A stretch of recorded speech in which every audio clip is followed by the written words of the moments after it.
There comes a point where you're just tired, not because you're lazy, not because you gave up, but because you've been trying so hard for so long and nothing seems to move. You keep showing up, doing everything right, doing more, thinking more, fixing more, but somehow it all still feels stuck. And it's not just frustrating, it's soul draining, like you're pouring everything into a life that refuses to respond. You start questioning yourself, questioning your path, wondering if maybe something's broken, maybe it's you. But what if it's not? What if the problem isn't that you're not trying hard enough, but that you've been trained to believe effort is everything, while trust, real grounded trust, has been labeled weakness? The Stoics taught that peace comes not from controlling everything, but from aligning ourselves with the natural rhythm of life, Marcus. Aurelius didn't force the world to bend. He bent his mind to meet it. And maybe that's the shift we need: less forcing, more flowing. Less panic, more presence. Because the truth is, the more you trust, the less you'll need to try, not because you stop caring, but because you stop wasting energy on what was never yours to carry. And I promise there's a kind of strength that only reveals itself when you stop chasing and start listening. If something in you feels seen right now, if this message is helping you breathe a little deeper, there's one simple free favor I'll ask. Hit that subscribe button. IT tells me you're someone who's done performing and ready to start transforming. Let's keep walking this path of clarity, calm, and quiet power together. Do you know why it hurts so much when things don't move despite your best effort? It's not just the stagnation that stings, it's what we make that stillness mean. We've been taught repeatedly that effort is a currency, that the more you give, the more you're worth. So when you give everything, when you stretch yourself thin and life doesn't respond, it feels personal, as if the silence is a reflection of your value. Not the strategy, not the timing, not the alignment. But that's a dangerous lie.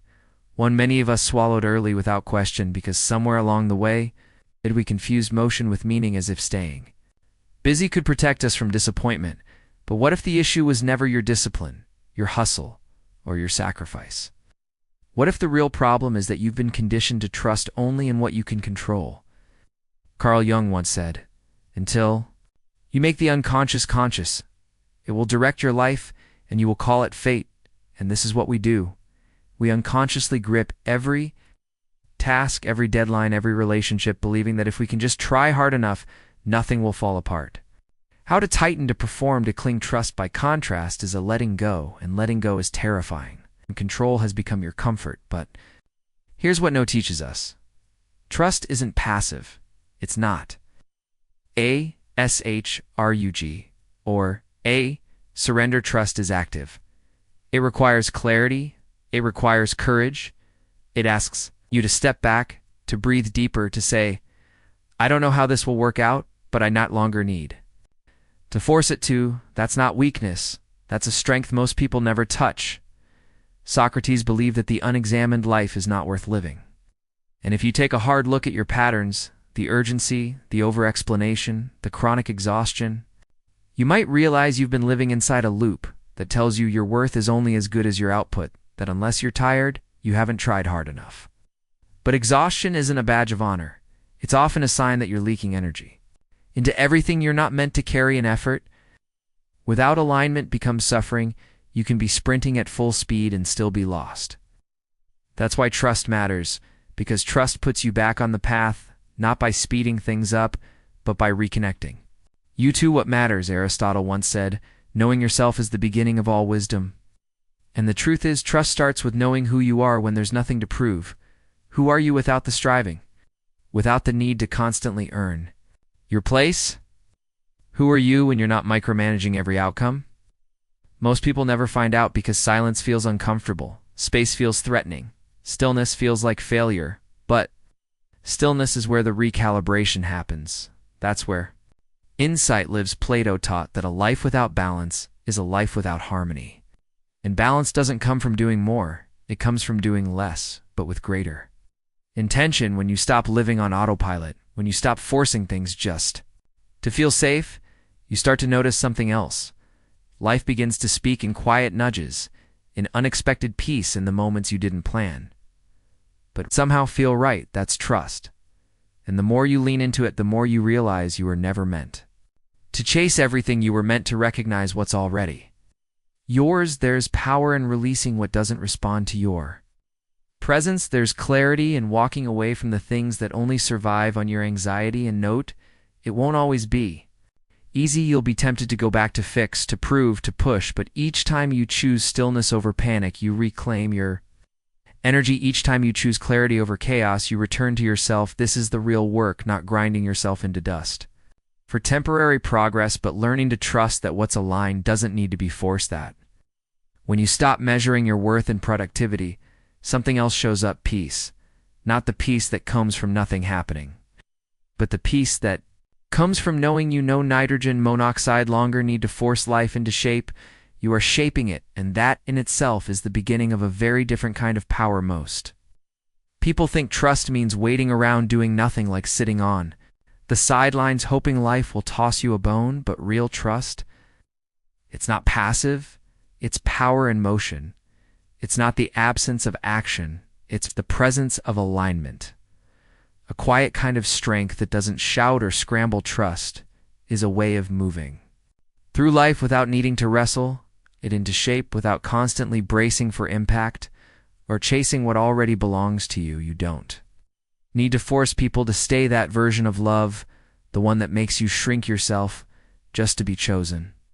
Will arrive when you're ready, not when you're anxious, and you definitely don't need to micromanage every outcome just to feel secure. Control might give you the illusion of safety, but it robs you of peace when you trust. You stop sprinting into the future trying to fix what hasn't even happened yet. You stop rehearsing every scenario, crafting backup plans to backup plans. Instead, you come back to the only place you've ever had power: this moment, right here where your breath is, right here where your intuition whispers truth if you're still enough to hear it. Plato once said, the first and best victory is to conquer yourself, and that's what trust really is. It's the internal win, the moment you realize you don't need external control to feel internally steady. It's letting go of the compulsion to react, to fix, to perform, and replacing it with presence, with knowing. So, ask yourself this: what if the next breakthrough isn't about trying harder, but finally allowing? What if the answer isn't hiding in more effort, more strategy, more stress, but in less resistance? We're so used to working for everything that the idea of receiving feels foreign, suspicious even. But not everything valuable comes through struggle. Carl Jung said, what you resist persists, and many of us are resisting the very clarity we crave by refusing to slow down, to trust. The unfolding. Allowing doesn't mean sitting back and watching your life drift by. It means no longer pushing against the current when the river already knows the way. It means acting when it's time and resting when it's not. It means knowing when to speak and when silence will speak louder. This is the rhythm of trust. It doesn't abandon motion, it just rejects the frenzy. When you finally stop trying to bend life to your timeline, you begin to notice something strange. Things start happening with less friction. People show up without needing to be chased. Opportunities open without being forced. Even your body relaxes because nitrogen monoxide has to hold everything together. Aristotle believed that nature does nothing in vain, which means the pauses, the delays, the detours, they aren't voids, they're part of the pattern. But if you're too busy rushing, you'll call them failures. If you don't trust the process, you'll keep mislabeling growth as stagnation. Healing is weakness, stillness is being stuck. But when you learn to allow, you reclaim your energy. You stop scattering your presence across 100 imagined futures and come back to what is. You begin to move not from panic, but from purpose. You act not to prove, but because you are aligned in that shift. That's what turns effort into impact. That's what transforms chaos into clarity. Socrates once warned, beware the barrenness of a busy life. He understood what many of us are still trying to grasp. Activity is not the same as effectiveness. Movement doesn't always mean meaning, and trying harder without direction only exhausts the soul. So maybe the next time you feel like doubling down, like fixing something that isn't broken, like chasing validation or forcing a door open, pause, breathe, ask, what if this isn't about doing more? What if this is my moment to trust more? Because that subtle shift from force to faith, from control to surrender, is where your real power begins, not in how much you can carry, but in how much you're willing to let go. Why do we try so hard to prove something that's already true? Why do we spend so much of our lives exhausting ourselves for a validation that deep down we already deserve? Somewhere along the way, the idea took root that, we are isn't enough, not unless we package IT, polish IT, and parade it around. For approval, that raw presence must be backed up with performance. So we explain ourselves even when no one's asking. We analyze every detail of our day until our minds are worn thin. We keep showing up long after our spirit is checked out, not because we want to, because we're afraid not to. There's a difference between effort and fear, and most of us are running on fear while calling it commitment. We say yes when our bodies scream no. We keep our schedules full because empty space feels unsafe. Rest starts to look like weakness, stillness starts to feel like failure, and slowing down becomes the biggest risk of all. Because what happens if we stop running? What if everything we've been holding together just falls apart? Carl Jung once said, a man who has not passed through the inferno of his passions has never overcome them. And maybe that's part of it. Maybe all this proving, all this noise, is an attempt to outrun our own fire, to avoid the silence that might expose the truth. We've buried under our productivity that we never believed we were enough to begin with. But here's what changes everything. What's meant for you doesn't need to be chased. You don't need to convince you don't need to wear yourself out to earn. It just needs to be still enough to recognize it. And recognition requires presence, not performance. Think about that for a second. Recognition is an act of awareness. IT's not about effort. IT's about clarity. And clarity doesn't come when you're tangled in anxiety trying to manage every moving part of your life like it's a crisis waiting to happen. Clarity arrives when you stop trying to be impressive and start being honest, when you stop bracing for disappointment and start leaning into trust. Aristotle believed that knowing yourself is the beginning of all wisdom.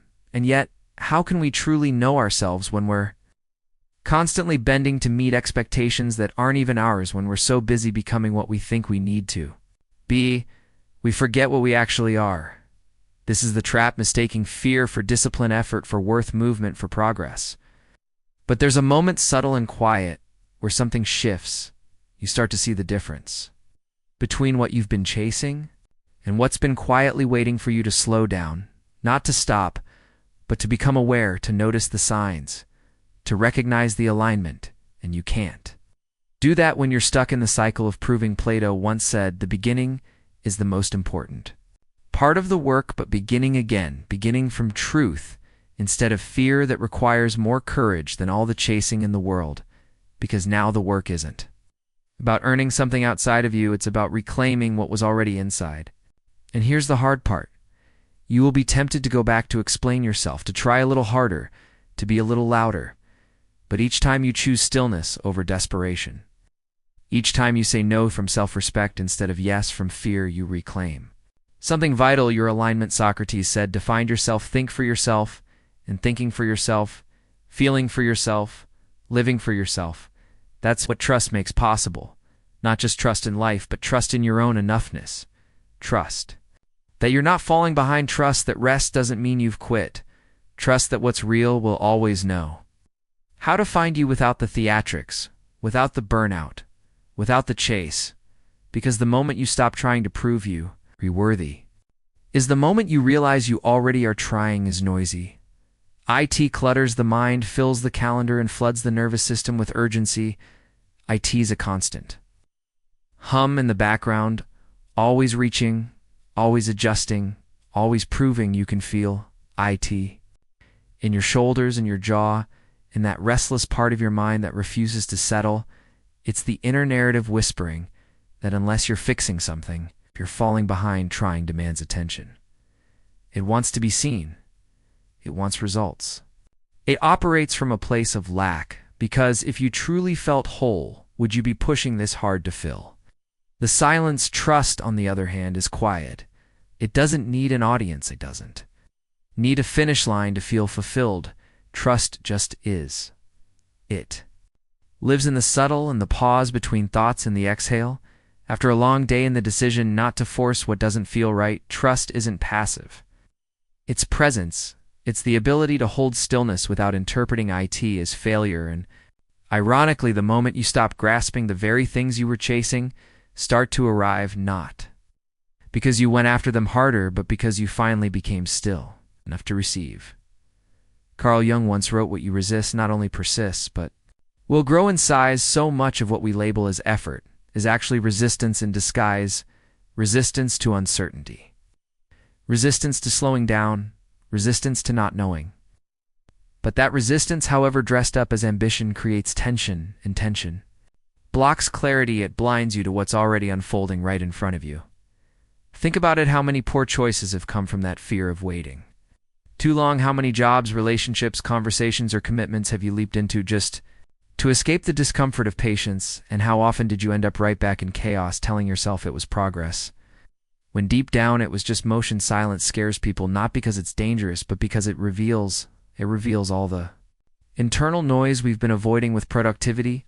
It holds up a mirror to the parts of us that are still learning how to be okay without external proof. But trust teaches you that silence isn't empty, it's sacred. It's where life starts to breathe on its own again. It's the space where intuition speaks louder than fear, where guidance doesn't scream, it whispers. Plato once said, "The greatest wealth is to live content with little," and that kind of contentment, the inner stillness that doesn't crave constant stimulation, isn't found through grasping. It's found in letting go of the belief that urgency equals importance. It's found in stepping back even when every fear says step forward. Trust allows you to make decisions from clarity instead of pressure. It creates room to feel before acting, to listen before speaking, to align before moving. And that space, that's where you start to see the difference between what's truly meant for you and what you've been conditioned to chase. Trying may get you there faster, but trust ensures that when you arrive, you're not empty, that you haven't lost your peace, your center, or your sense of self in the process. Socrates said, "Beware the barrenness of a busy life." And if you've ever gotten everything you wanted only to feel more anxious than ever, you understand what he meant. In a world obsessed with pace, trust is a rebellion. It's a radical return to inner knowing, a soft refusal to panic, and a powerful reminder that not everything valuable needs to be hunted down. Some things, especially the most meaningful things, come not through force, but through readiness. And sometimes readiness looks like doing less, not because you've given up, but because you've nothing that doesn't hurt enough starts to feel suspicious. Letting go, even just a little, feels like you're slipping, like you're falling behind. But the truth is, you've been climbing a mountain that may not even be yours to climb, and that's where it gets hard, because for so long the suffering became part of your story. You've tied your identity to the hustle. You wrapped your self-worth around how much discomfort you can endure. Somewhere along the way, you started believing that burnout was discipline, that the more exhausted you were, the more dedicated you must be, that if you're constantly anxious, constantly wired, it's constantly on edge, you must be on the right path. But what if all that tension isn't a sign you're progressing? What if it's a sign you're out of alignment? Carl Jung once wrote, "Until you make the unconscious conscious, it will direct your life, and you will call it fate." And for many of us, that unconscious belief, the one that says you must suffer to succeed, is quietly steering the wheel. It makes rest feel lazy. It makes ease feel unearned.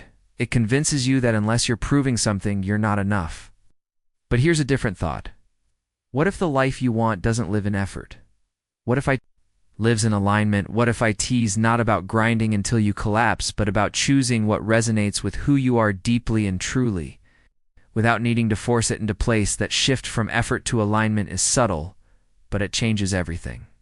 Because alignment doesn't ask you to abandon responsibility, it asks you to stop abandoning yourself. It doesn't mean you stop showing up. It means you stop showing up from a place of desperation. When you move from alignment, your actions still matter, but they're no longer soaked in panic, they're rooted in clarity. Aristotle believed that pleasure in the job puts perfection in the work, and it's true. When you're aligned, work still requires effort, but it doesn't feel like suffering. There's rhythm, there's purpose, there's breath. You're not dragging yourself through every day hoping you'll finally feel worthy at the finish line. You feel it now as you walk. But here's the catch.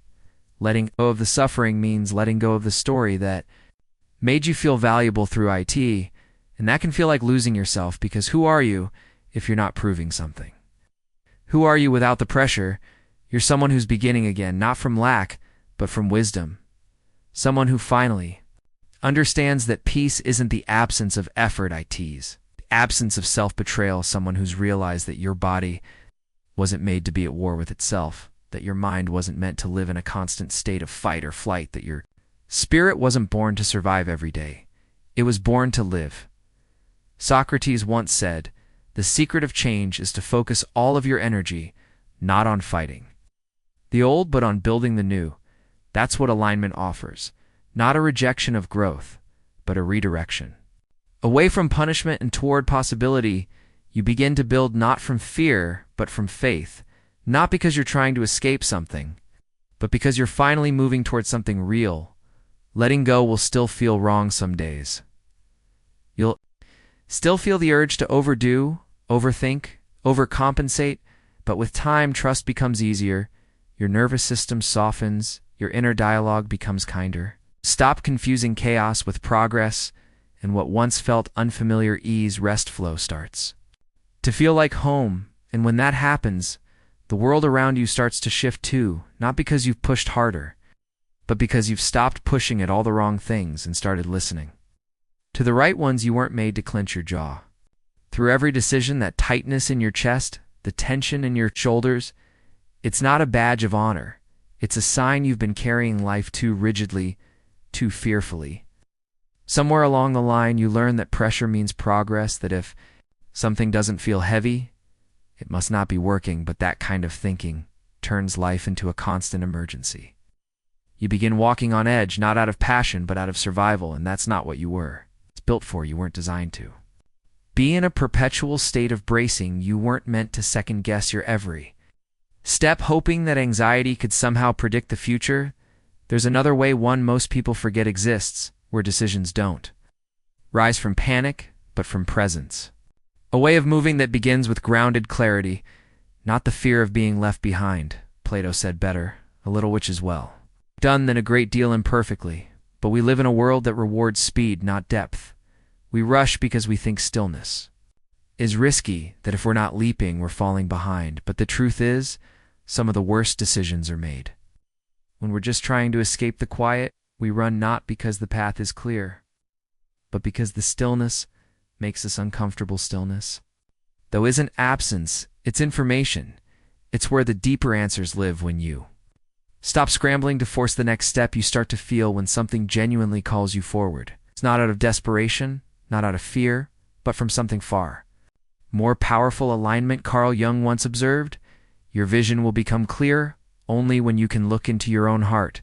Who looks outside dreams, who looks inside awakes. That awakening doesn't come from pushing, it comes from pausing, from choosing not to act until the action feels rooted, not reactive. Peace in this way doesn't slow you down, it sharpens your focus, it simplifies what once felt tangled. It doesn't delay progress, because when you're aligned, you no longer need to debate every move. You stop second-guessing yourself at every turn. You don't need 5 backup plans to feel safe. There's an inner knowing that begins to guide you quietly but unmistakably. You begin to trust that not every door needs to be kicked open, that the ones meant for you will respond to presence, not force. Aristotle believed that happiness is the meaning and the purpose of life, the whole aim and end of human existence, and yet so many of us trade joy for control. We white-knuckle our way through choices, believing that tension will keep us safe, but happiness, true, sustainable happiness, grows in environments where peace is allowed to speak. You don't need to abandon your ambition, you just don't need to let fear drive it. There's a way to move through life without the rush, a way to build, to lead, to grow, not by clenching your jaw and sprinting through discomfort, but by choosing the path that feels like an exhale, not a breakdown. Socrates once said, "The shortest and surest way to live with honor in the world is to be in reality what we appear to be."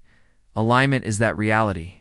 It's when your inner world and your outer choices finally begin to match, when the things you say, the things you pursue, and the things you tolerate are no longer in conflict. You stop living reactively and start living intentionally. And that's what peace offers, not perfection, but permission.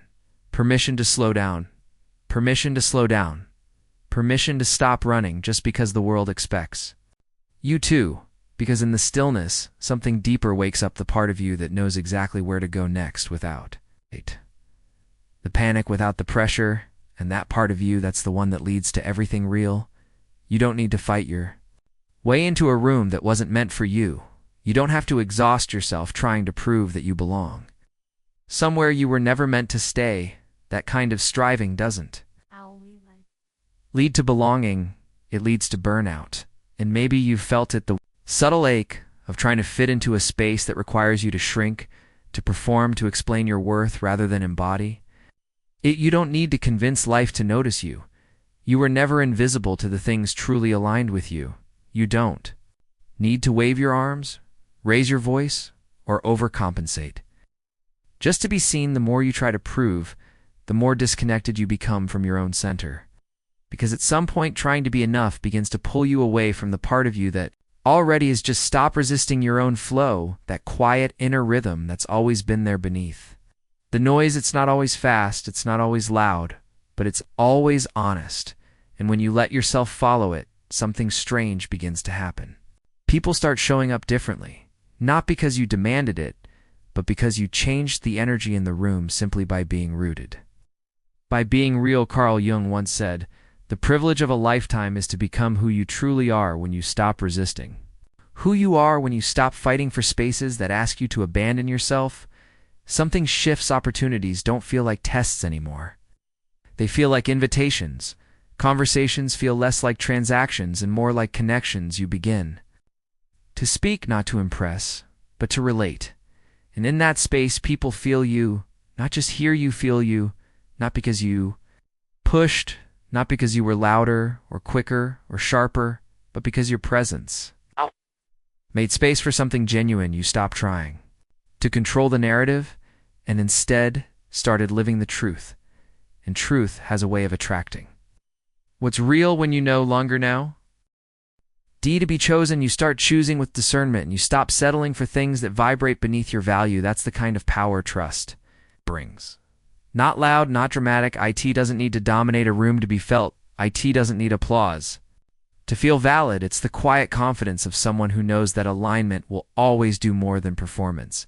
It's the grounded strength that doesn't panic when the path isn't clear, because it trusts that clarity isn't rushed. Plato believed that truth is the beginning of every good thing, both in heaven and on earth. And trust is what allows truth to rise. When you stop hiding behind your efforts, your masks, your explanations, your essence begins to speak for itself. That's when things start moving, not because you chased them, but because you finally stopped getting in your own way. There's something magnetic about someone who's not trying so hard, who isn't desperate to prove, to please, or to persuade. Their energy feels different. It's safe. It's steady. It draws in people who don't want the show. They want the substance. And that kind of presence, that kind of still, it's unapologetic presence. It can't be manufactured. It has to be lived. Socrates once said, "Be as you wish to seem." That's what trust allows. The gap between who you are and how you show up begins to close. You become consistent internally and externally, and from that place you no longer need to rush, chase, or perform. You just need to stand still, fully, authentically, unshaken, because when you stop resisting your own flow, you don't just find peace, you become peace. And peace doesn't push IT pulls. IT doesn't chase IT calls. And what responds to that call? Everything real.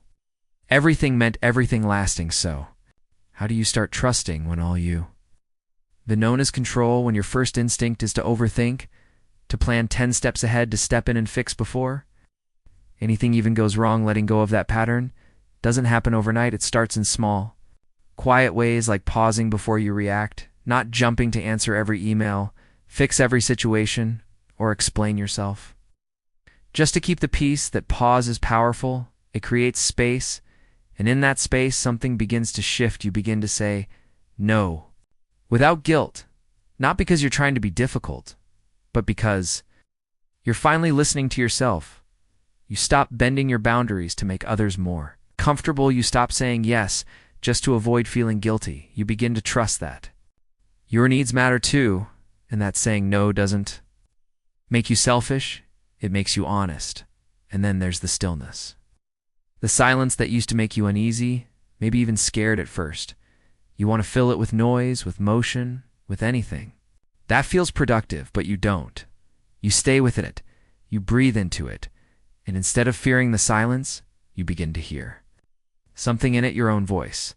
The one that's been buried under all the pressure to prove the voice that doesn't rush. Or worry but simply knows, Carl Jung once said, who looks outside. Dreams who looks inside awakes. And that's what happens. You wake up not to some dramatic new version of yourself, but to the version that's been there all along, the version that doesn't need to perform or panic or perfect things to feel worthy, the version that knows you're already whole, already enough. This is trust, it is not about blind hope or pretending everything is fine. It's about coming home to yourself, learning to feel discomfort without trying to fix it right away, allowing hard moments to pass without rushing to control them. Trust doesn't ask you to be passive, it asks you to be present. It asks you to stop running and start listening. Aristotle believed that knowing yourself is the beginning of all wisdom, and trust is part of that. Knowing it's the choice to stop outsourcing your value, to stop chasing approval, to stop trying to manage every outcome. Because when you truly trust, you longer need to hold everything together to feel safe. You begin to understand that nothing real will ever require you to betray yourself to keep it. You don't lose your ambition. You just stop confusing effort with worth. You don't lose your drive. You just stop letting fear drive it. What you gain is a deeper kind of strength. One that doesn't shout, but stands firm. One that doesn't need to be seen to feel secure. Socrates said to find yourself, think for yourself, and when you trust yourself, you finally give yourself permission to think, feel, and act from truth. Not habit, not fear, not someone else's expectations. That's when life starts to feel different. Not always easier, but clearer, more grounded, more real. You stop trying to be everything for everyone. You stop stretching yourself thin to prove you can handle it all.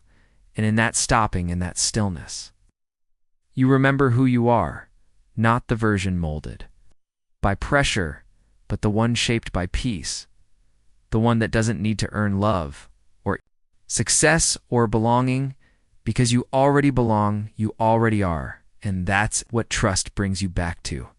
Every single time, you don't need to become anything else to be worthy. You just need to remember who you were before the world convinced you. To prove it, that's the quiet power of trust. It returns you to yourself. If this message stayed with you, take a moment.